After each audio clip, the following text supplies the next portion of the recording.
Sebab tu tuan-tuan yang saya hormati, kita kadang-kadang minta kerja guna kabel ni masalah. Surat sokongan dekat 80 line. Tak berminat pun minta. Tak berminat pun kerja tu. Tapi pasal pak suruh, pak pula bekas pula kerja situ. Kenal pula orang di atas, tak apa dia kawan pak. Maka kawan tu pun terima sebab apa? Sebab kawan atas kawan. Maka yang ni kadang-kadang menimbulkan banyak masalah dalam agensi. Aku bukan nak kerja sangat, bapak aku yang suruh. Aku bukan nak sangat pun, alah-alah balon je lah janji kerja.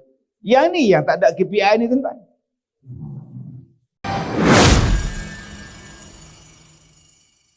Assalamualaikum warahmatullahi wabarakatuh.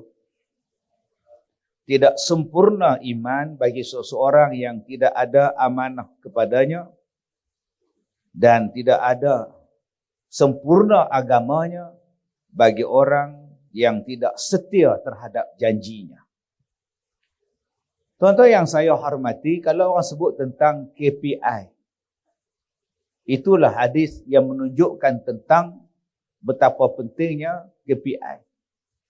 Sehinggalah tidak dinyatakan sebagai seorang yang sempurna iman, tidak dikatakan sebagai orang yang sempurna agama, melainkan dua benda tadi yang disebutkan tadi. Yang menjaga amanahnya dan yang menjaga janjinya. Dua benda ni kita jaga, maka KPI untuk menjadi seorang Islam, nak buat kerja sebagai satu orang yang dapat pahala ibadah, ialah KPI. Sebab tu saya sebutkan tadi, di dalam agama kita pun ada KPI. Itulah sebab Islam tu dia dipanggil ad-din, cara hidup. Jangan kita kata, oh ada dalam Islam oh ada dalam agama apa kau ingat agama tu pergi sembahyang saja. Islam tu ialah cara hidup. Cara hidup. Nak siang ikan tu pun ada agama aja. Bulan lepas saya minta pembantu saya beli nasi bungkus. Dia beli tuan-tuan, ikan seekor, daging, sayur, sambal.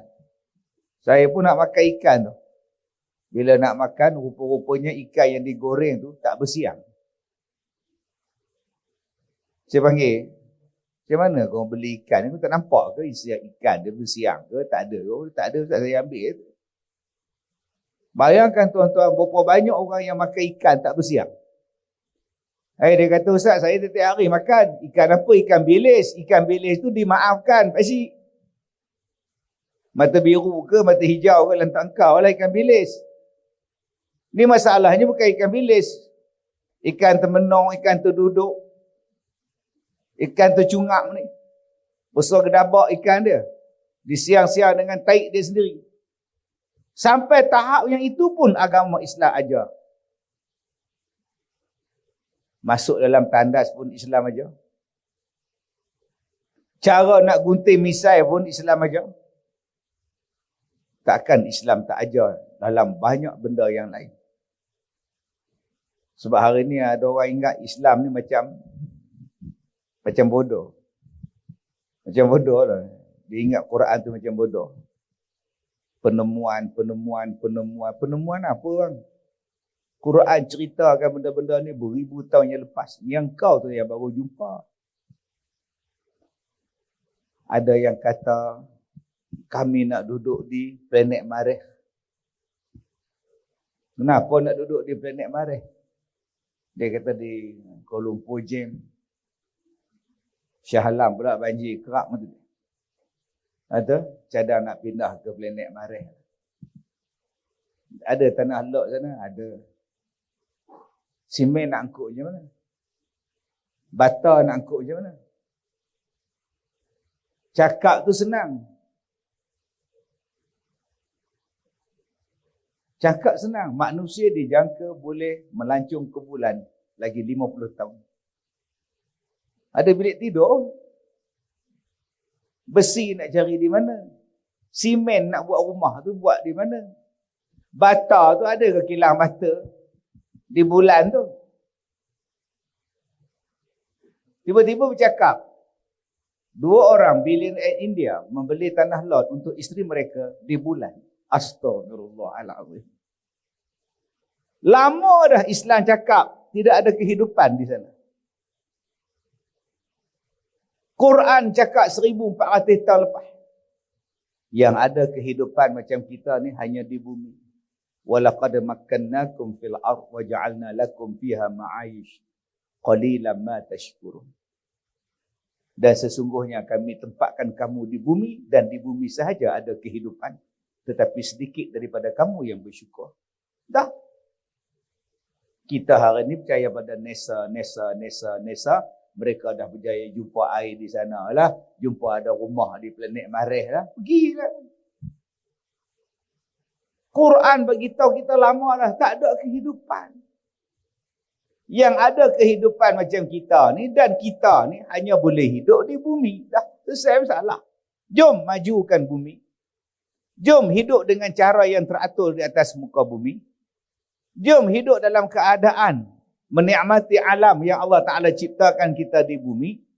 Jom takbirkan bumi ni elok-elok. Tak payah sibuk. Kita sedang mengkaji untuk membina loji penapisan air di bulan. Pelah otak engkau. Siapa yang nak minum air di bulan tu? Yang nak minum air ni di bumi. Sepah orang nak minum air. Kau cari jalan. Macam mana kau boleh selesaikan masalah air? Tuan-tuan yang saya hormati. Sebab itu bila kita menganggap bahawa Islam hanya untuk sembahyang, Ramadan, buat haji. Hanya cerita bab nikah, kahwin, habis. Islam terlalu luas, tuan-tuan, dalam segenap hidup masyarakat. Saya hari itu cerita tentang ubun-ubun. Ubun-ubun. Ada 4 ayat di dalam Quran cerita tentang ubun-ubun. Ada 4 dalam surah Ar-Rahman, ada dalam surah Iqra' bismi rabbikal ladzi khalaq, ada cerita ubun-ubun. 4 kali Allah Ta'ala sebut tentang ubun-ubun. Allah kata nanti di hari kiamat,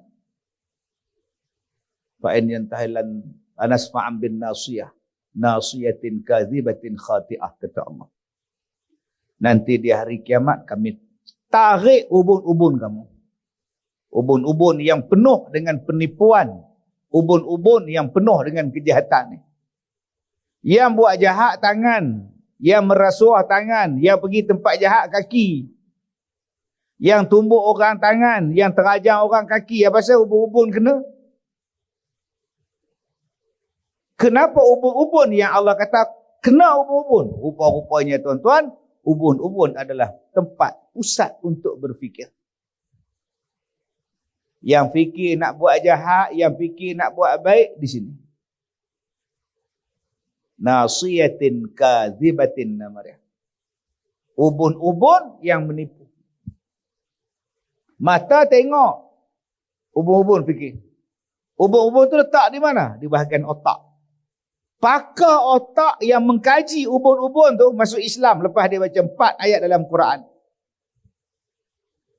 Subhanallah, tuan-tuan. Allah tak sebut otak, Allah sebut direct ubun-ubun. Bila dikaji, tuan-tuan, ubun-ubun tu. Tuan-tuan tengok dalam dewan kita ni ada 10 pintu. Satu tutup, satu tutup, tutup. Satu tu je buka. Tuan-tuan tengok satu pintu tu je buka. Tengok. Kalau ceramah dia mengantuk, aku belah. Pintu buka dah. Nampak tak? Itu nama dia ubun-ubun. Nama dia. Itu nama dia apa? Ubun-ubun. Otak. Sebab tu kalau nak menjadikan manusia tu baik, otak ni kena bagi baik. Otak tu kena jaga bagi baik. Sebab itu Islam menjaga kepala, menjaga otak, menjaga bahagian yang berkaitan dengan ubun-ubun. Sampai nak semayang pakai kopiah. Duduk saja pakai kopiah, jaga ubun-ubun. Pakai tudung, pakai kopiah, pakai serban, pakai topi, pakailah apa benda pun. Janji hang tutup bahagian ni.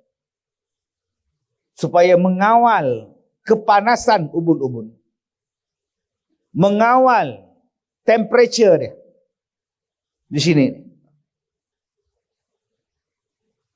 Sebab tu tiap-tiap kali kita nak sembahyang, ini yang kena basuh bahagian kepala. Kawal dia.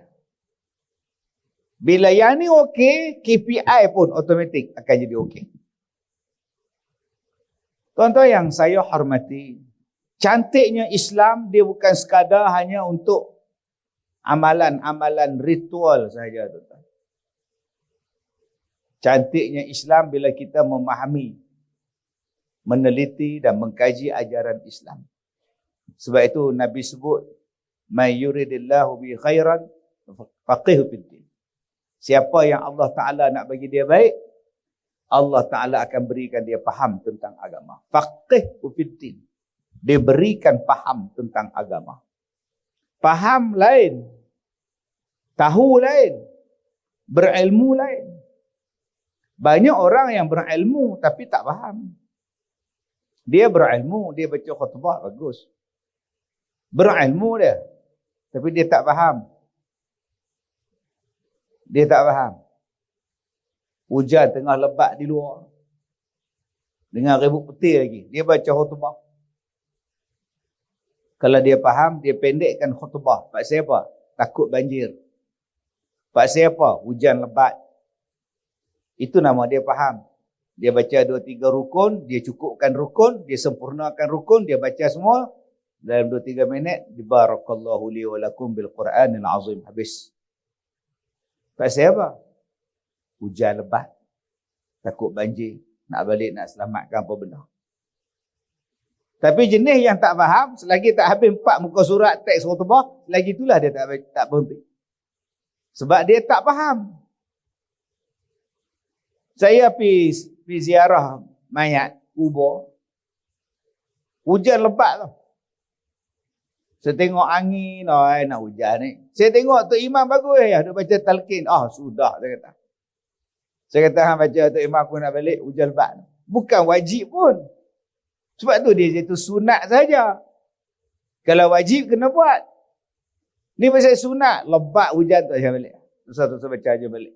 Tak kena baca Ustaz, baca lah Tok Imam, dia seorang baca. Dengan ribut topan semuanya datang. Sebab itu kepahaman lain, ilmu lain, kepintaran lain. Yang Nabi sebut di sini, siapa yang Allah Ta'ala nak jadikan dia baik, diberikan dia faham tentang agama. Sebab itu tuan-tuan yang saya hormati, Nabi sebut dalam hadis ini, tidak sempurna iman bagi orang yang tidak ada amanah. Maka kita bila menjawab sesuatu jawatan, sesuatu pekerjaan, ingat ini adalah amanah. Ada sahabat Nabi yang datang jumpa dengan Nabi, minta jawatan. Dia kata, Rasulullah, orang tu dapat yang itu, orang tu dapat yang itu, orang tu dapat ini, bagilah satu dekat saya. Nabi bila dengar yang tu berubah muka Nabi. Kata Nabi, aku lantik dia di sana sebab layak dia. Aku lantik dia di situ sebab layak dia. Ya aku tak lantik tu adalah sebab dia. Ya aku lantik tu adalah sebab dia. Yang kamu minta siapa?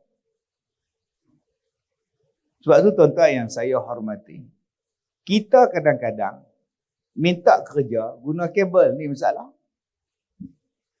Surat sokongan dekat 80 line. Tak berminat pun minta. Tak berminat pun kerja tu. Tapi pasal pak suruh, pak pula bekas pula kerja situ. Kenal pula orang di atas, tak apa dia kawan pak. Maka kawan tu pun terima sebab apa? Sebab kawan atas kawan. Maka yang ni kadang-kadang menimbulkan banyak masalah dalam agensi.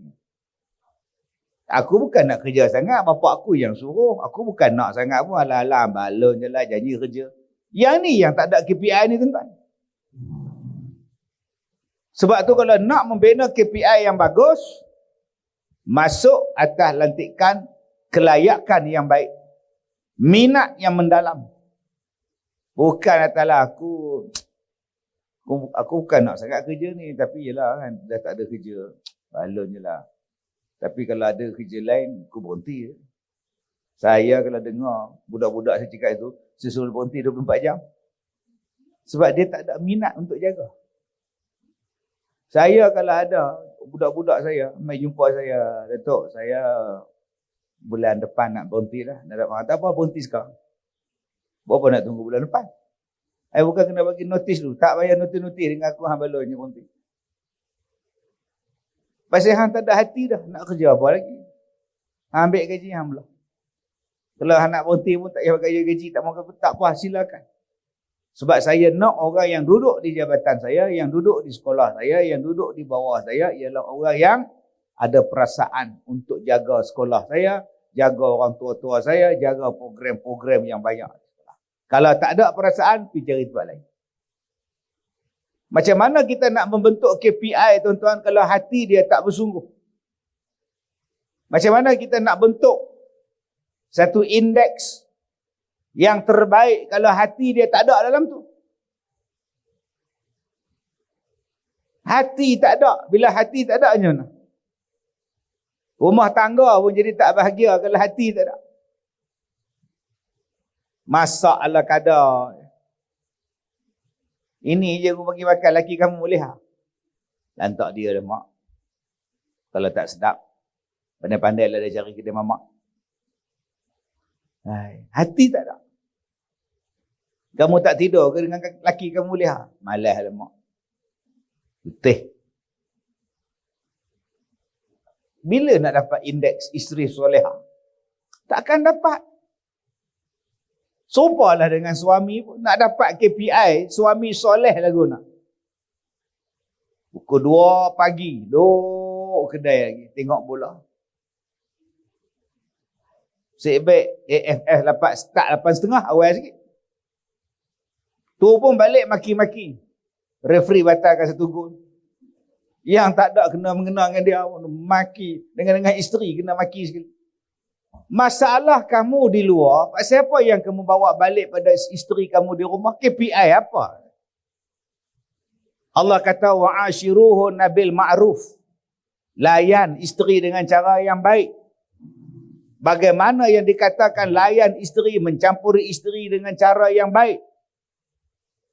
Bukan dengan tengking, marah, terajang, sepak, menyakitkan hati dia. Masalah dia, Ustaz, saya dah tak ada hati. Kalau tak ada hati, cerai. Fa'imsakum bima'rufin atau tasrihum biihsan. Kalau kamu sayang dekat dia, pegang dia elok-elok. Kalau kamu dah tak ada hati pada dia, lepaskan dia baik-baik. Bukan gantung, tak bertali, tak balik-balik. Bukan kata gantung, tak bertali. Dengan digantungnya bertali tu, dijeruknya tengkok. Sebab tu dalam Islam ni, tuan-tuan, dia ada jalan keluar daripada segala masalah. Jalan keluar daripada segala masalah. Saya bergerak daripada Ipoh tadi 6.40 pagi. Saya sampai dekat kawasan tuan-tuan ni pukul 10.15. Pukul 10 saya sampai. Saya kata dekat pembantu saya nak duduk dalam kereta, pergilah cari sarapan. Saya tengok, bila saya duduk seorang-seorang dalam kereta saya, mai sebelah sini satu kereta jabatan. Mai parking sebelah saya pula satu kereta jabatan. Saya mai sini tuan-tuan hampir pukul 11. Saya bergerak, dia orang bergerak sekali. Lepas makan roti, saya tengok bagus punya isap wik, bumbrang. Saya pergi kau tu isap okok pula. Mereka ni kerja apa? Jabatan apa? Salah ke Ustaz pergi makan? Tak salah. Berapa lama hang makan? Berjam hang makan. Hang kerja je dibayar gaji untuk makan di kedai ke je? Hang ni dibayar gaji untuk makan di kedai setiap hari kan lebih berdahat ke jangan? Apa dia pejabat hang tak ada pantry ke?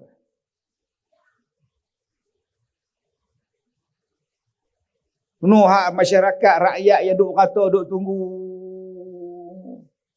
Kaunter ada 8, yang buka 2. 6 pergi mana? Pergi makan. Makan tak apa lagi, bung, buku-buku. Saya kata kalau saya keluar pada kereta, saya nak pergi tandas awam tu, mereka pula tu berabuk di situ, kompor mereka campak dengan web tu, mereka campak sekali. Amanah kita bukan dengan manusia semata-mata, amanah kita dengan Allah. Berapa jam diperuntukkan untuk kita makan pagi? Pukul berapa? Jam berapa? Sampai bila? Saat lagi tengah hari pukul 1, cuti, rehat lagi. Pukul 3, keluar lagi. Allahu Akbar. Tak takutkah kita ni kalau kita ni dipanggil sebagai orang yang tidak beriman? Saya tengok satu kontraktor. Pekerja dia budak-budak Cina. Orang tua-tua Cina. Pukul 12 rehat. Makan pun mencangkung. Ada yang tidur, ada yang makan mencangkung. Pasal apa saya tanya, pasal apa tak duduk? Mau cepat mah. Nanti mau kerja pukul 1. Kita ni tu bukan kita mencangkung dah. Lepas makan, lepak, relax, jalan, pergi jaya lagi, Maidin. Ronda satu Maidin baru balik. Yang ni yang kita kena jaga amanah. Masa yang diperuntukkan kepada kita. Bila waktu rehat, bila waktu nyimbang, bila main TikTok. Tu pun duduk dalam pejabat main TikTok. Apa hang ni? Hang waktu kerja ni main TikTok apa? Adakah kamu dibayar gaji untuk main TikTok? Oh, jaga tuan-tuan. Abu Hurairah, sahabat Nabi. Abu Bakar ni, Umar Al-Khattab. Umar Al-Khattab adalah orang yang pertama sekali menubuhkan Badan Pencegah Rasuah. BPR. Dia yang tubuhkan. Antara orang yang dia siasat ialah Abu Hurairah. Abu Hurairah ni orang biasa-biasa dilantik jadi governor. Tiba-tiba pakai kain, baju jubah cotton. Umar siasat. Mana duit beli cotton? Gaji berapa sen, makan berapa sen, anak berapa sen. Bila disiasat, rupa-rupanya dia dapat duit lebihan daripada menjual kayu api. Bayangkan Abu Hurairah tu orang besar. Dia jual kayu api di pasar.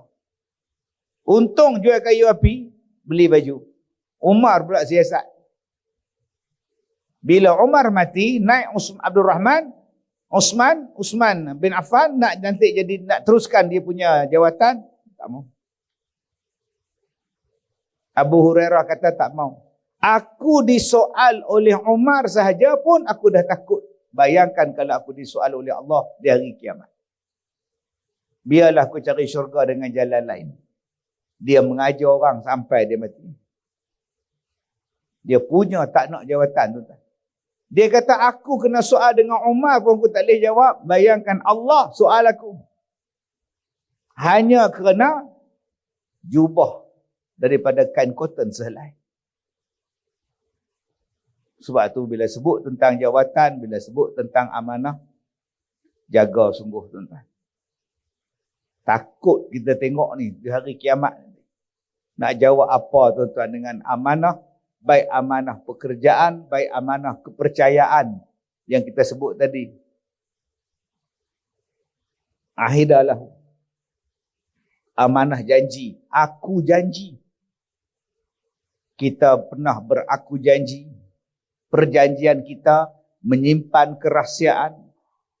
Perjanjian kita menyimpan satu-satu perkara. Tu janji dah tu. Tutup. Mana dia yang dikatakan sebagai sulit dan persendirian.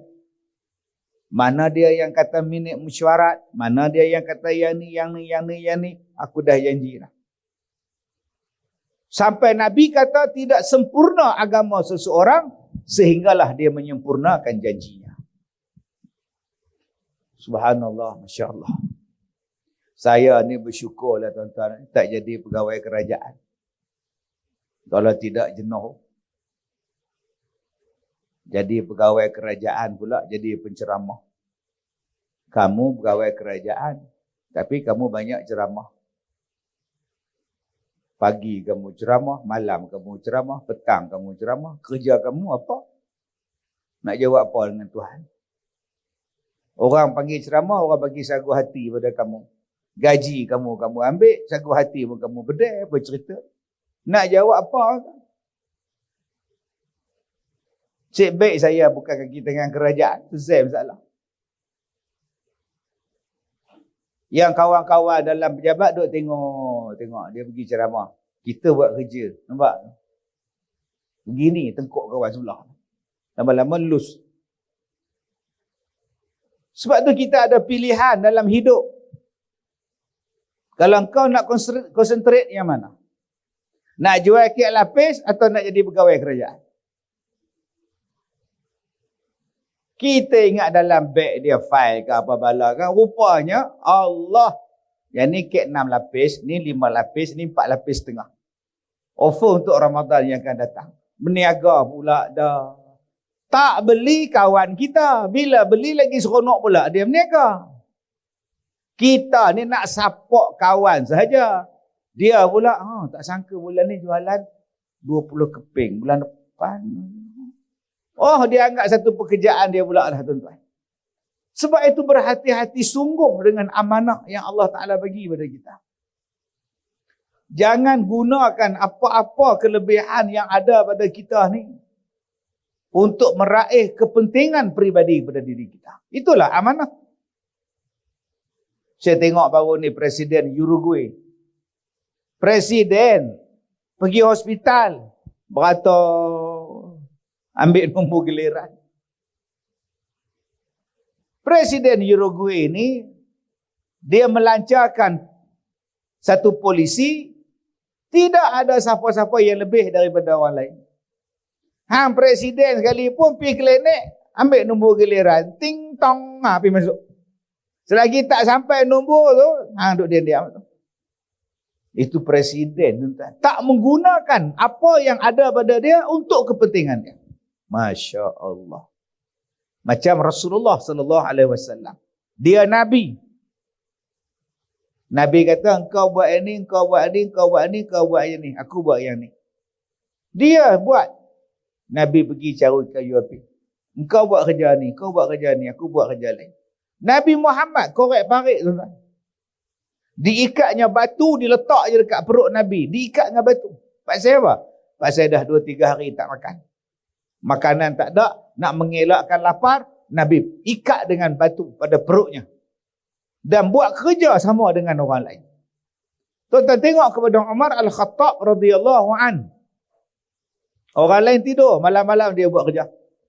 Cari rumah orang miskin, cari rumah orang susah. Cari dia. Bila jumpa rumah orang susah, tak ada makanan. Sayyidina Umar balik ke Baitul Mal, ambilnya guni tepung. Pembantu dia kata, tuan, biarlah saya pikul guni ni. Kata Umar, kamu nak tanggung ke dosa aku di hari kiamat pula? Kamu nak tanggung ke masalah aku? Biar aku sendiri yang tanggung guni ni. Dia sendiri pikul tuan-tuan. Hantar pada rumah orang susah. Dia kerja dia ialah menyelesaikan masalah. Dia tengok dekat satu hujung negeri ni, hujung bandar. Satu kemah, satu api, sedang menyala api, seorang laki-laki duduk tenggek air di situ. Kenapa kamu ni? Isteri saya nak bersalin. Apa tu? Saya nak pergi jumpa Umar. Kalau saya tinggal dia, siapa nak jaga isteri saya? Kalau saya tak tinggal dia, siapa nak tolong dia nak bersalin ni?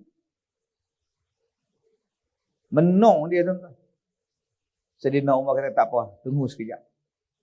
Sayyidina Umar panggil isteri dia, mai sambut. Dia sendiri duduk teman. Bila isteri Sayyidina Umar sambut budak yang baru beranak, isteri dia sebut, ya Amirul Mukminin, dah selesai bersalin dah. Baru laki-laki tu tahu, lah awak lah Umar. Aku tak kenal. Kamu kah Umar? Aku benda jauh. Dia tak sebut pun saya. Dia tak sebut tuan-tuan. Kita ni kalau nak memperkenalkan diri, saya nampak tuan-tuan. Agak-agak Umar macam tu kan? Saya Umar Al-Khattab. Tak ada tuan-tuan, dia buat kerja tu. Kalaulah isteri dia tak bagi tahu yang dia tu Umar, tak ada siapa pun di situ yang tahu dia tu adalah Umar Al-Khattab radhiyallahu anhu. Sebab apa? Sebab dia hanya memikirkan tentang amanahnya dan janjinya bahawa dia adalah seorang Amirul Mukminin. Tuan-tuan yang saya hormati. Sebab itu, yang pertama yang saya nak sebut di sini. Saya mencari syurga dengan jalan mendidik orang. Mak kita mencari syurga dengan jalan menjadi suri rumah tangga. Tok Wan kita mencari syurga dengan bekerja sebagai seorang petani. Opah kita mencari syurga dengan bekerja sebagai cikgu sekolah. Apa yang saya nak sebut? Yang saya nak sebut ialah semua daripada kita berpeluang untuk masuk syurga. Sebab syurga itu seluas langit dan bumi. Semua orang layak.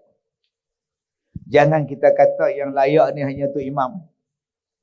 Kak Leha di sini pun layak, Abang Bidin pun layak, Abang Rela tu pun layak. Kalau beriman dan beramal soleh, kalau menjadi seorang hamba yang baik. Walaupun saya jadi petani Ustaz, ya. Awak kerja petani apa? Saya sawah padi Ustaz. Kalau awak tak tanam sawah padi, Ustaz pun tak makan nasi tau. Kalau awak tak tanam padi, menteri pun tak makan nasi tau. Kalau awak tak tanam padi itu, anak yatim pun tak makan. Daripada awak tanam padi itulah peniaga nasi lemak dapat rezeki. Daripada awak bertanam padi itulah peniaga nasi kandar dapat rezeki. Daripada awak bertanam padi itulah tokek racun untung. Tokek drone untuk taburkan baja untung. Tokek traktor menyewakan traktor dapat untung. Tokek kelang berah untung. Dia proses padi awak.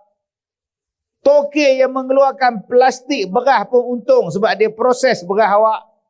Sampailah driver lori berah dapat pahala bagi makan anak-anak dia. Sebab dia dapat kerja sebagai driver lori bawa berah yang awak tanam di sawah awak. Siapa cakap petani tak ada pahala besar? Masya Allah. Kalau lah tak ada orang tanam berah tuan-tuan, nasi lemak antara bangsa tu tak ada. Tinggal kebangsaan. Tak boleh kat daerah yang tak. Sebaik ada orang berniaga, timbul lah antara bangsa lah, desa lah, impra lah, semua yang timbul yang belakang. Kita sekarang ni berada dalam satu rantaian. Ada pula orang yang menghina penjawat awam. Maki hamun penjawat awam. Oh, saya yang tu saya geram. Buat viral pula. Yang penjawab awam ni lah dia tak kata apa pasal lagi, aku menjawab pasal lagi, lagi aku kena viral pula. Menjawab salah, tak jawab salah, aku janji pula kena sabar dengan pelanggan. Mai jenis tak sabar tuan-tuan, hak kita duduk tengok dekat airport Mas tu lah.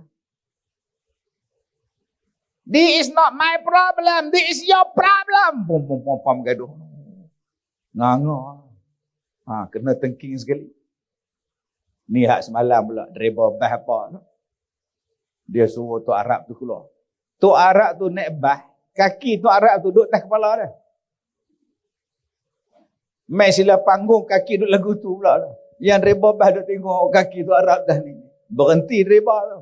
You get up, gaduh Melayu. Go, gaduh. Kurang hajar. Kita nak pelancong masuk dalam negara kita, tapi biarlah pelancong yang beretika. Yang buka pintu semua hak masuk musuhan kita siapa? Dengan imigresen bergaduh, dengan mas bergaduh, dengan kru atas terbang bergaduh, dengan bah pelancong bergaduh, dengan polis bergaduh, dengan rela bergaduh. Ni pula tuan-tuan ni. Jangan kita nampak sangat kita ni kebulo. Sampai semua jenis pelancong kita terima. Nampak kebulo sangat kan kita ni. Mengharap duit daripada mereka. Sampai kita ni pula kena layan puak-puak bangsa ni. Mereka tak ada adab, tak ada hormat pada orang. Tuan-tuan yang saya hormati. Tuan-tuan kita sebagai penjawat awam. Tak kira lah. Kita ni duduk di kemajuan masyarakat ke kemas. Mak saya cikgu kemas. Saya ni anak cikgu kemas. Mak saya kerja kemas sampai pencen. Saya tukar hantar mak saya pergi mengajar kat dewan sana, mengajar kat surau sana. Kelas dewasa. Buka kelas budak-budak, buka kelas dewasa. Driver dia siapa? Driver mak saya naik motor. Bukan ada lesen, derah bung. Saya duduk sebelah mak saya waktu mak saya mengajar. Mengajar budak-budak, mengajar orang tua. Yang tak erti membaca, yang tak erti menulis. Dah tua-tua tak erti membaca, tak erti menulis.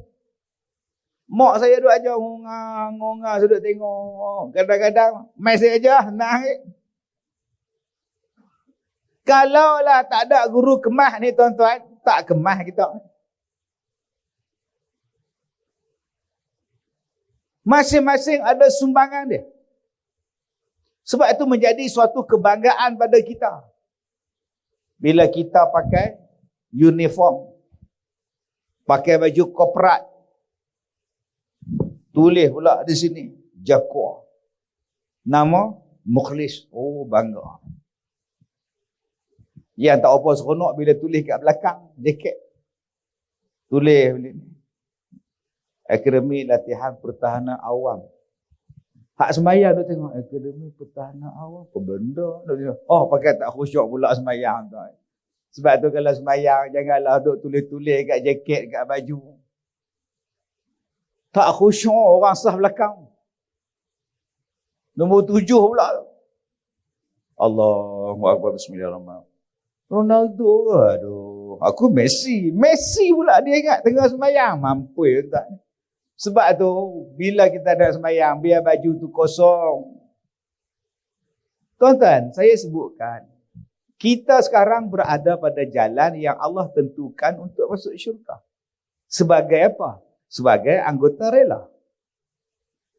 Buat kerja elok-elok, mudah-mudahan aku dapat syurga. Kita ni ditugaskan sebagai orang yang menjaga kemajuan desa dan wilayah. Majukan kampung, majukan desa. Bagi orang desa hidup bersih, infrastruktur dia elok, tak ada penyakit, kan pahala. Semalam ada 1,000 orang melawat saya. Hari Ahad. 1,000 orang datang melawat saya di Ipoh. Melawat sekolah saya. Hari Sabtu pun 1,000 orang. Tuan-tuan bayangkan sebulan hampir 8,000 yang melawat saya. Setiap Sabtu dan Ahad. Semalam satu makcik datang. Ustaz dah datang dah kampung makcik. Di mana makcik? Alah kampung yang dapat desa yang terbaik, kampung terbaik tu hanya dapat 1 juta tu. Ya. Bila masa aku pergi kampung dia? Jenuh saya duk ingat. Yang dia bangga kampung dia terpilih sebagai kampung terbaik, desa terbaik, dapat anugerah. Tak silap saya 3 kampung ni saya pergi. Satu di Batu Kurau, satu di Pahang. Mungkin makcik ni daripada Pahang. Memang cantik sungguh kampung tu tuan-tuan. Pokok bunga tersusun. Rumah elok, cantik semua dia. Bukankah cantik itu disukai oleh agama? Bukankah Allah Ta'ala tu cantik dan Allah Ta'ala suka kepada kecantikan? Kita mengajak supaya orang hidup bersih, Bukankah Islam itu kebersihan adalah sebahagian daripada iman? Cuma kita tak bubuhlah benda-benda tu di dalam jabatan kita tu. Tapi bila kita kaji, oh yang ni yang Islam nak, aku dah buat. Kita masuk dalam kampung orang asli. Macam mana nak majukan orang asli, bagi pendidikan kepada anak bangsa mereka, jaga kesihatan mereka, jaga pendidikan mereka. Apa balasan dia tuan-tuan? Balasannya ialah pahala. Yang kita target ialah pahala. Dan jalan-jalan inilah tuan-tuan yang membolehkan kita masuk ke dalam syurga. Target syurga. Dengan target yang lain. Cuma dalam kita memberikan perkhidmatan, bertugas dan sebagainya, memang banyak ujian. Kalau tak ada ujian, macam mana nak masuk syurga? Tuan-tuan ingat jadi penceramah ni seronok? Tak seronok pun banyak juga. Tapi kita kena ingat, itu adalah ujian. Nak menaikkan darjat, nak menghapuskan dosa. Ujian banyak tuan-tuan. Masya Allah, fitnah. Dulu ada orang fitnah saya, melewat budak. Oh, jahat sungguh. Boh gambar tuan terang. Yang saya seronoknya, kalau restoran tu buat roti canai, telur tak basuh, boh nama restoran benda. Cuba tuan-tuan tengok. Sebuah restoran di sini telah disita oleh pejabat kesihatan kerana membuat roti canai menggunakan telur yang tidak dibasuh. Di sini itu di mana? Nama toki kedai itu apa? Syarikat restoran itu namanya apa? Sampai sekarang seorang pun tak tahu. Tapi kalau ustaz saja buat salah, siap muka depan kali, tersengih gitu je nampak. Padahal belum tentu dia buat. Ini pun tak ada KPI tak? Seorang pengusaha restoran hari ini didenda RM3,000 kerana mencelup seluar dalamnya dalam rebusan karinya. Sampai sekarang kita tak tahu seluar dalam jenis apa. Cap krokodil ke apa ke. Tapi kalau hak ustaz buat, semua dia cerita A sampai Z. Nampaklah tuan-tuan KPI hari ini dalam pemberitaan. Tu macam mana hidup kita lagu tu. Orang tuan-tuan ingat semua orang suka kepada penceramah, tak suka. Serupalah kalau tuan-tuan menjawab jawatan, bukan semua orang suka. Ada orang yang marah, ada orang jealous. Bukan senang tuan-tuan nak pakai vest yang berlogokan lambang persekutuan rimau. Bukan semua orang boleh pakai. Tuan-tuan ingat semua orang boleh pakai kan? Saya pun tak boleh pakai. Kok nak pakai baju yang ada rimau tu, kok boleh main bola Harimau Malaya. Tuan-tuan ingat senang kan nak bubuh nama sini, kemudian jabatan di sebelah nama. Tak boleh. Tuan-tuan ingat senang kan nak bawa kenderaan kita dekat pintu kereta tu tulis Lembaga Tanah, Kemajuan Tanah, Persekutuan ke apa ke. Tak boleh. Yang terpilih sahaja yang dapat bawa benda-benda itu. Yang dapat pakai benda-benda itu. Dan orang-orang yang terpilih itu salah satunya adalah tuan-tuan. Sebab itu yang kedua saya katakan tadi, bersyukur. Bersyukur banyak pada Allah. Kurang-kurangnya aku dapat berkhidmat pada negara. Bersyukur pada Allah. Dulu 2-3 tahun lepas duk timbul isu macam-macam. Saya ni penceramah, saya macam-macam manusia dalam dunia ni saya jumpa. Tak tahulah ustaz. Duit nak bayar gaji pun tak ada tau. Mana ada duit dah sekarang? Habis dah. Oh ya ke? Tak ada duit dah. Kaki tangan kerajaan nanti nak bayar gaji dengan apa? Oh ya ke? Tengok sampai sekarang tak pernah putus lagi. Habis tu yang kamu dengar 3-4 tahun dulu tu apa? Kalau kita hidup dengan hanya duk dengar cerita orang tuan-tuan. Hang kerja ya. Cukup bulan 25, 26 gaji hang sampai. Syukur pada Allah. Hak makcik-makcik nega lah donat. Donat viral. Bawa tepi jalan. Pukul 3 petang bawa. 3:30 hujan turun. Seorang pun tak singgah gerai dia. Itu hak berniaga donat. Itu hak berniaga air tebu. Air tebu, air bandung. Bagus punya duk mesin tebu tuan. Hujan turun. Menung. Dia nampak longkang, dia nampak air balang. Air balang, longkang. Sehari berlongkang ni juga yang minum air balang aku. Modal dah keluar. Rezeki tak ada. Begitulah aturannya tuan-tuan. Maka di mana kedudukan kita, bersyukur. Hari ni aku berniaga air balang, 4 balang hujan. Tak ada siapa mai beli.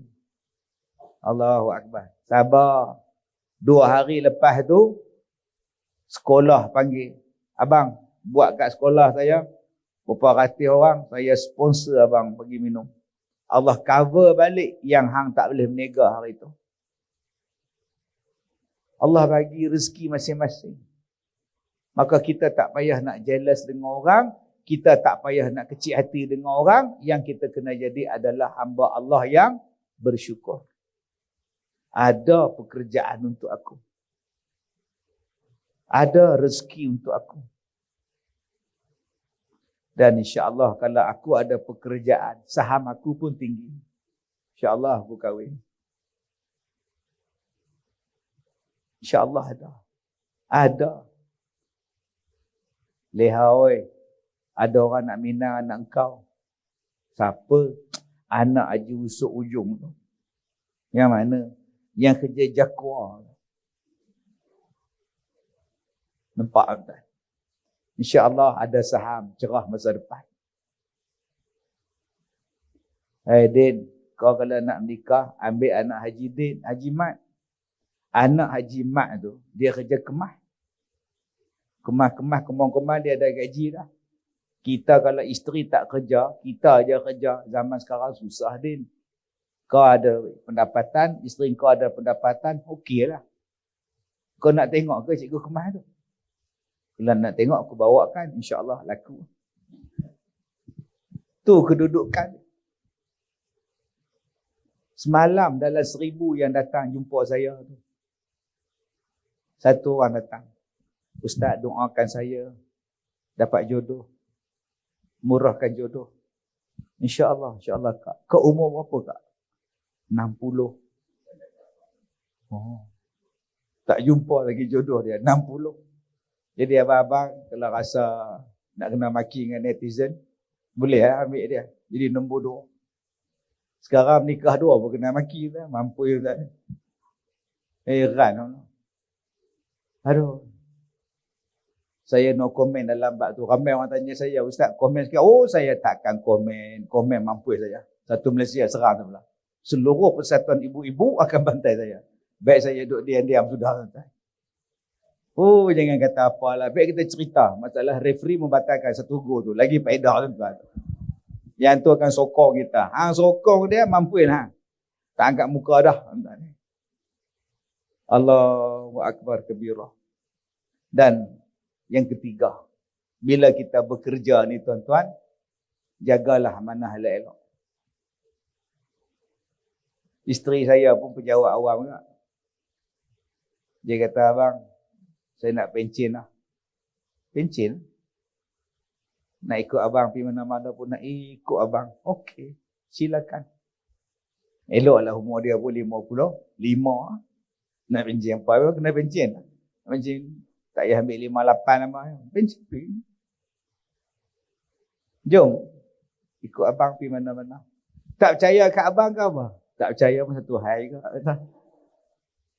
Abang pun ada KPI ke. Kalau dia sanggup, silakan. Jom.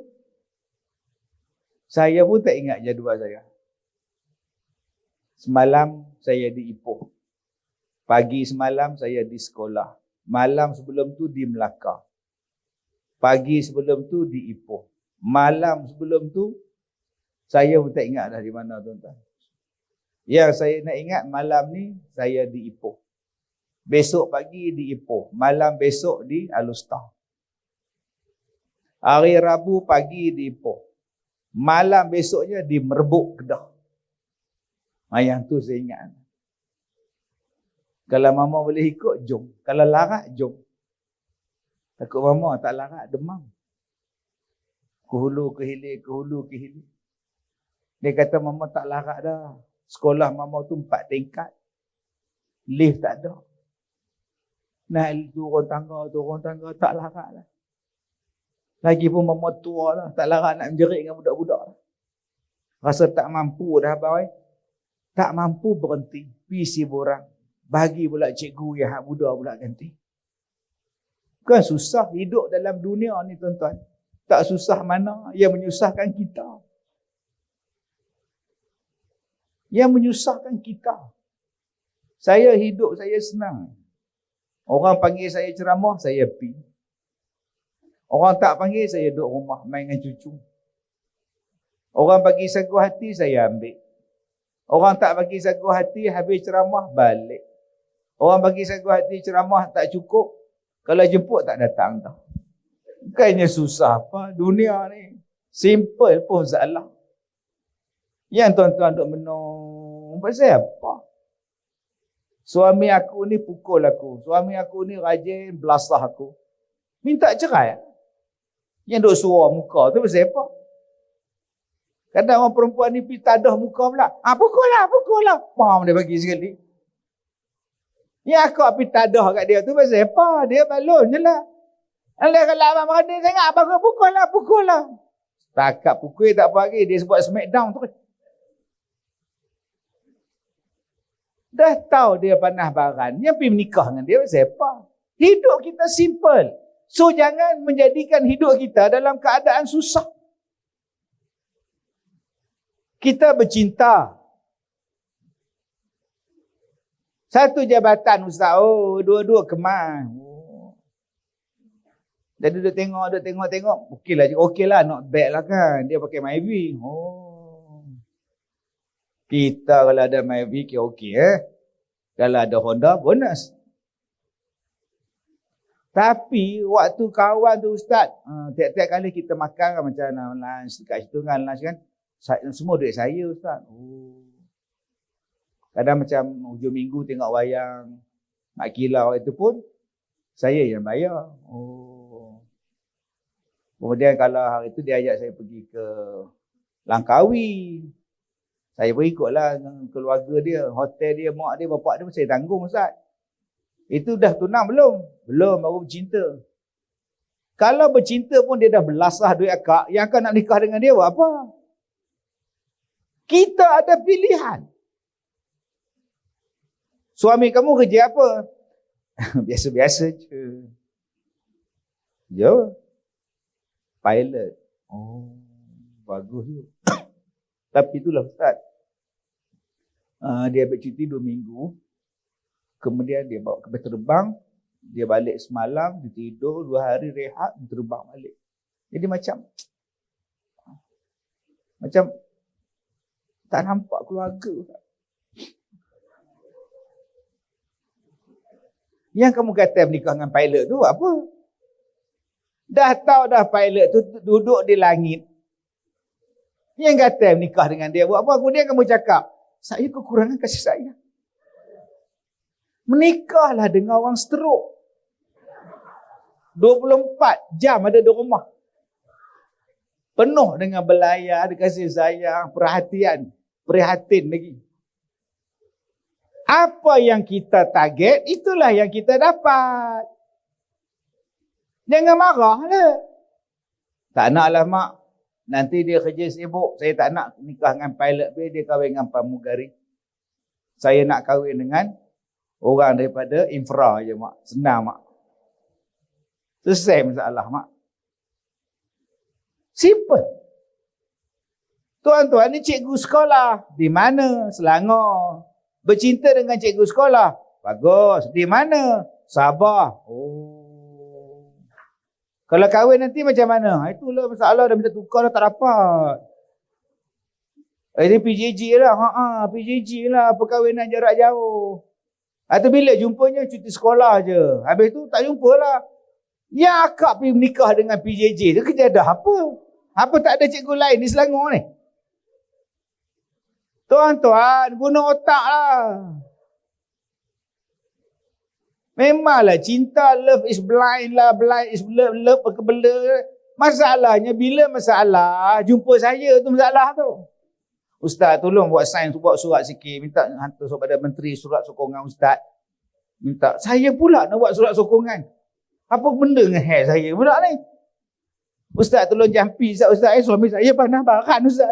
Dah tahu waktu dia bertunang dulu panah baran, yang kata pergi menikah tu buat apa? Pelik tuan-tuan. Bukan mak larang. Mak tak larang kamu kahwin, Minah oi. Kahwin kamu pilih kamu tu jauh. Kalau kamu salin siapa nak jaga kamu, Minah oi. Alah, sekarang dah naik kapal terbang mak. Senang je. Memanglah senang naik kapal terbang, tapi 4 kali tukar kapal terbang. Kamu ingat Zimbabwe tu dekat? La ilaha illallah.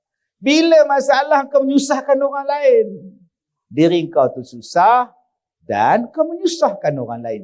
Jadi saya harap pada tuan-tuan semua, jangan buat satu masalah di tempat kerja tuan-tuan yang menyusahkan tuan-tuan dan menyusahkan orang lain. Jom jadi satu kaki tangan mana-mana agensi kerajaan yang menyenangkan orang lain. Sebab Nabi dah kata dah, manusia yang terbaik ialah manusia yang memberi manfaat pada yang lain. Rasa-rasa tak boleh dah bagi, berhenti kerja. Senang saya salah. Pergi buat bisnes lain. Meniaga top up. Bila kita dah janji nak kerja, kerja elok-elok. Senangkan orang lain. Kadang-kadang masa muka. Saya pergi dekat satu Suruhanjaya apa siapa kata. Dia duduk main handphone, meja kaunter di sini. Saya tengok, gila. Hak jenis tu pula, itu nama dia santai sambil bekerja. Santai nama dia tuan-tuan. Ya, hak jenis tu pula marah pula. Masa di sini tu orang. Aku ni pergi curi duit peraik dia ke apa? Yang masam muka macam kita ambil duit peraik dia. Macam kami ni orang awam. Kami tak tahu apa masalah tuan-tuan. Kami mari tu kalau tuan-tuan senyum tu, sukalah kami. Kalau tuan-tuan layan kami eloklah, banggalah kami. Seronok sangatlah. Kami mai pada rumah cari parking saja pun berjam. Tahan bas, tahan grab. Macam-macam. Silat tempat.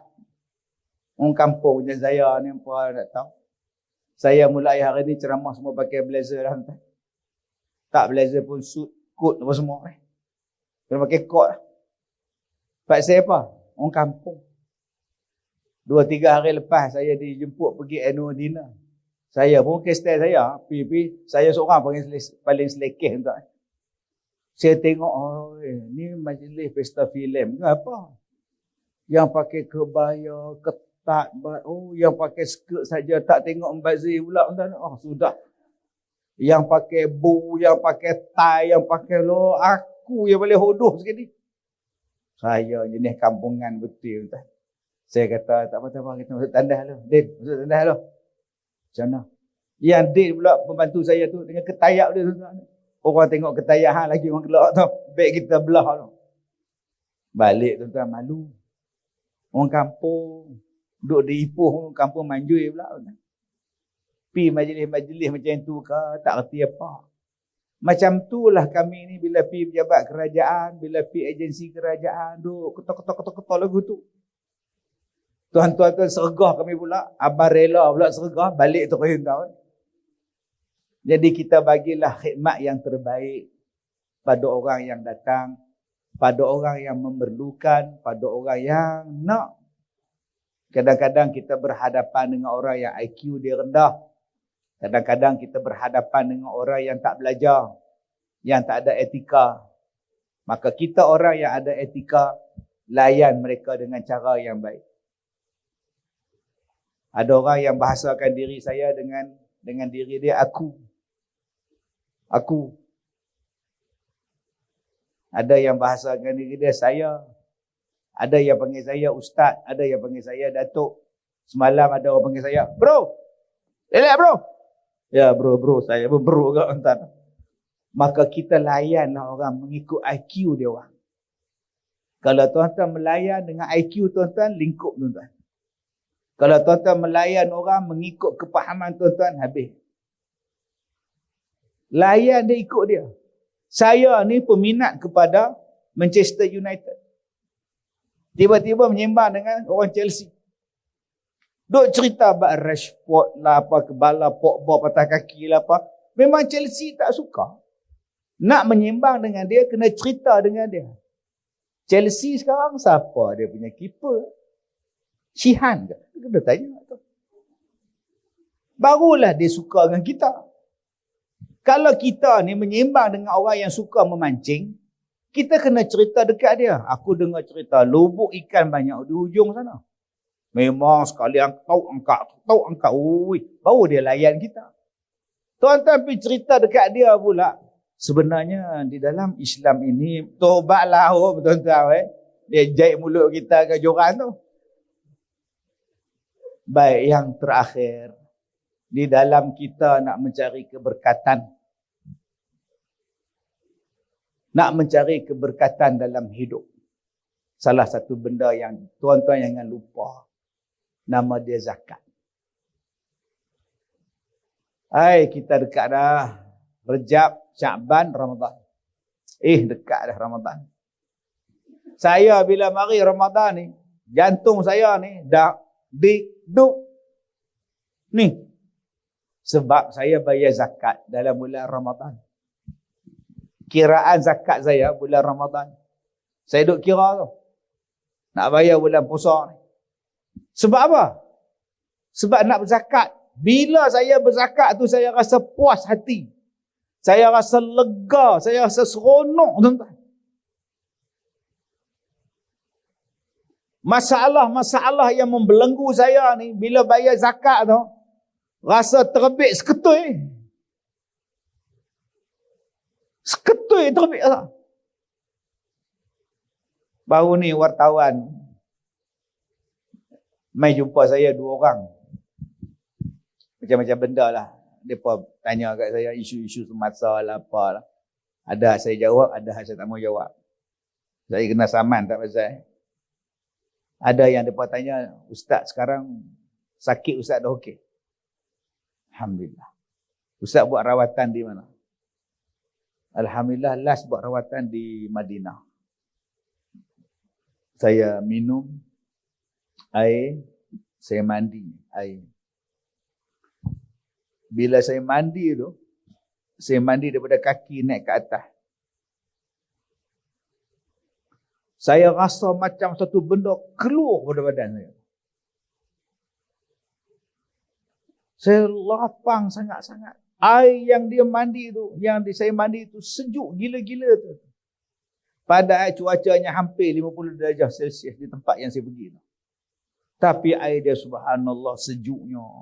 Dia keluar seketui yang besar. Saya pergi Madinah. Saya balik ke Malaysia. Selepas 6 hari saya pergi. Alhamdulillah. Tidak ada lagi berdarah di muka saya. Badan-badan saya tak ada berdarah. Alhamdulillah. Habis tu baru ni Ustaz ceramah pakai topeng tu. Ya. Doktor silap bagi krim. Bila dah berdarah, dia jadi parut. Bila parut ada hitam-hitam, saya jumpa doktor macam mana nak hilangkan parut ni. Tak apa, ini kecil punya hal. Kecil punya hal. Sapu-sapu besar punya hal. Usah hati tu. Tu yang pakai topeng. Kat 2 minggu lah. Pakai. Rasa. Begitulah bila kita bayar zakat. Bayar yang lain kita rasa ish. Tapi bila kita bayar zakat, alhamdulillah. Ini kekuatan dengan pembayaran zakat. Macam mana kita selesai pergi umrah, macam mana kita selesai pergi haji, macam mana kita selesai sembahyang subuh. Pagi tadi kita sembahyang subuh, Allah, habis sembahyang tak salah. Rasa puas hati. Rasa badan segar, jiwa bersih, otak lapang, pakai baju pergi kerja seronok, duduk dalam kereta seronok, jam pun seronok. Pasal apa? Kita dah selesai tanggungjawab. Saya malam tadi saya tidur pukul 5 pagi. Saya bukan tidur malam. Malam saya kemas rumah, vacuum kapet, buang sampah kat depan, mop lantai. Habis-habis kerja 4:30. Pening kepala pula. Bersepak pula ni. Isteri tidur, anak cucu tidur, saya duduk mop lantai. Pukul 5 tertidur. 6 suku bangun. Rumah saya tu keliling dengan surau. Tak bangun subuh saja. Sampai tak tahu nak jawab azan yang mana. Hayya alal falah, asyhadu an la, banyaknya bang tuan-tuan. Tu di kampung saya. Tak sedar kita tak tahu. Semayang 6:40 gerak. Mai sini. Jiwa rasa lapar. Tenang. Tak tenang apa? Bukan saya buat kereta. Dah faham sudah. Saya tak kepala tu tidur. Plaza Tour pun tak jumpa. Sedar-sedar tak mana kita ni. Nampak ni. Dekat Bangi dah Ustaz. Oh, alhamdulillah. Tak terasa langsung. Memang tak terasa. Dah faham, tak faham sudah. Lena daripada Ipoh pergi ke Bangi. Itulah penangan bila kita bayar zakat. Walaupun sikit. Kita pakai mah, kita simpan mah, lebih daripada nisab kita bayar.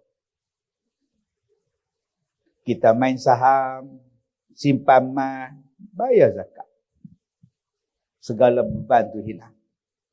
Jangan bila kita ni tak bayar zakat. Ada orang pergi pejabat zakat, dia minta ustaz zakat kira tu. Ustaz tolong kira berapa makcik kena bayar zakat. Ustaz tu pun ambil sempurna, kira perempuan kira. Makcik tak kena lah bayaran zakat, tak kena. Alhamdulillah. Astaghfirullahalazim. Dia balik rumah senyum pergi telinga. Alhamdulillah, mak tak kena zakat. Orang sedih tak payah bayar zakat, dia pula seronok tuan. Apa makcik ni? Dengan zakat ni kita boleh kembangkan ekonomi. Nanti tuan-tuan tengok saya dalam forum perdana TV1. Cerita bab ni. Dah buat rakaman lah. Antara orang yang paling senang dan paling mudah ditadbir ialah orang Islam. Orang Islam adalah orang yang paling mudah diperintah. Masjid, wakaf. Buat masjid, wakaf. Tanah masjid, wakaf. Tanah kubur, wakaf. Nak belanja orang miskin, zakat. Orang Islam mengeluarkan duit orang Islam sendiri untuk membangunkan masyarakat Islam. Dia tak minta duit orang lain. Budak nak buat sekolah, orang zakat bayar. Patutnya orang Islam jadi contoh. Sampai nak tanam mayat pun, tanah untuk kubur tu orang Islam bagi tanah dia. Wakaf. Buatlah tanah kubur. Nak buat surau, orang Islam bagi tanah dia sendiri. Buatlah surau apa nak semayang. Wakaf. Zakat kita nak tolong orang miskin, nak tolong orang susah, nak tolong mu'alaf, nak tolong orang yang berhutang. Zakat tolong. Jadi siapa kata banyak belajar nak tolong orang Islam? Berbilion duit orang Islam adalah untuk menolong negara dia balik. Jadi jangan lupa benda-benda yang saya sebut ni. Berbilion duit orang Islam yang menyelamatkan berbilion duit negara. Kita tak minta pun mayat kita ni disimpan di tanah kerajaan punya. Tok nenek kita wakaf beratus-ratus tahun. Sampai nak buat masjid pun kita wakaf. Buat tahfiz kita wakaf. Buat pondok kita wakaf. Buat rumah jagaan orang tua wakaf. Zakat tolong. Jadi tuan-tuan, kita nak tolong seorang-seorang, kita bukan mampu. Kita tak mampu. Saya nak tolong seorang-seorang saya bankrupt. Tetapi kata Allah, kita tolong sikit-sikit. Tetapi dibuat ramai-ramai. Wa mimma razaqnahum yunfiqun. Kita buat keluarkan sedikit apa yang Allah Ta'ala bagi pada kita, tapi kita kumpulkan ramai-ramai. Dikumpulkan banyak-banyak ramai-ramai tadi, jadilah institusi zakat. Yang inilah yang membangunkan ekonomi kita. Mudah-mudahan apa yang kita buat sistem zakat, baik potongan gaji ke, ya, baik zakat apa benda pun, pahalanya akan balik pada kita. Dan kita tak tahu pun tuan-tuan, pahala apa yang kita dapat. Saya ni nak kata bagus tak bagus lah. Ustaz suam-suam kuku. Tapi saya dah ceramah 30 tahun. Anak-anak murid saya semua kahwin. Anak-anak murid tua saya ramai mati. Saya pun dah tua. Dah 30 tahun. Bagi tahu dekat saya, di Malaysia ni, tempat mana yang saya belum ceramah? Dalam hutan, pedalaman Sabah Sarawak, naik feri pergi Sabah, Sarawak. Ceramah di mana? Indonesia, Singapura, Brunei, Thailand, semua saya pergi. Pejabat kerajaan, rumah anak yatim, wad. Dalam wad pun saya ceramah. Dalam penjara saya ceramah. Dalam radio, dalam televisyen, semua saya ceramah. Sekarang saya sibuk ceramah di TikTok. Tak banyak follower saya di TikTok. Ada 1.3 juta. Di Facebook pun tak ramai. Ada 2 juta. Friend saya, follower saya 2 juta Facebook saya. Instagram 1 juta. Tak banyak. Tapi saya ceramah siang malam. Agak-agak dalam sehari saya jumpa berapa ribu orang. Adakah pahala tu dapat pada saya? Tak. Kenapa? Bapa saya meninggal tahun 73. Saya lahir tahun 72. Saya anak yatim, saya orang miskin. Bila saya belajar tahfiz, saya dapat zakat daripada majlis. Sebulan saya dapat RM250. Duit makan, duit minum, duit pakaian, duit ubat gigi, beruh gigi. Jadi mak saya tak payah lagi dah hantar duit pada saya sebab zakat bayar. Zakat. Orang susah. Akhirnya tamatlah pengajian saya. Ditaja, dibayar oleh zakat. Bila tamat, saya pun mula mengajar orang. Maka tuan-tuan, bila saya mengajar tu, pahala saya mengajar tu, mengalir juga pahala dia pada orang yang bayar zakat. Yang salur pada kami pelajar-pelajar. Ada jadi ulama, ada jadi ustaz, ada jadi doktor, ada jadi cikgu, ada jadi pengarah, ada jadi pegawai mufti. Dengan bayaran zakat, tuan-tuan. Besok di hari kiamat, tuan-tuan sendiri akan tanya. Saya tak pernah mengajar orang. Saya tak pernah bela orang miskin. Saya tak pernah jaga budak tahfiz. Masa bila saya dapat pahala ni? Sebab apa? Sebab awak bayar zakat pada orang yang menguruskan dia. Daripada situ dah dia kembangkan dan awak turut mendapat ilmu yang dimanfaatkan. 3 pahala yang akan terus berjalan. Doa anak yang soleh, wakaf jariah kita dan ilmu yang dimanfaatkan. Mudah-mudahan bila tuan-tuan bayar zakat, saluran yang tuan-tuan dapat ialah ilmu yang dimanfaatkan. Maka tuan-tuan dah mati pun pahala masih berjalan. Selamat menunaikan zakat. Dan kalau boleh, kita tukar balik untuk kiraan zakat kita ialah dibuat dalam bulan Ramadan. Kenapa? Sebab bila saya buat dalam bulan Ramadan, saya nak mudah-mudahan Allah bagi dekat saya dinaikkan berkali-kali ganda daripada bulan-bulan biasa. Sebab dalam bulan Ramadan, amalan sunat dapat jadi pahala wajib, amalan wajib digandakan berpuluh-puluh kali ganda. Wallahu a'lam. Kita jumpa lagi di lain masa. Saya minta maaf jika terkasar bahasa. Wabillahi taufiq wal hidayah. Assalamualaikum warahmatullahi wabarakatuh.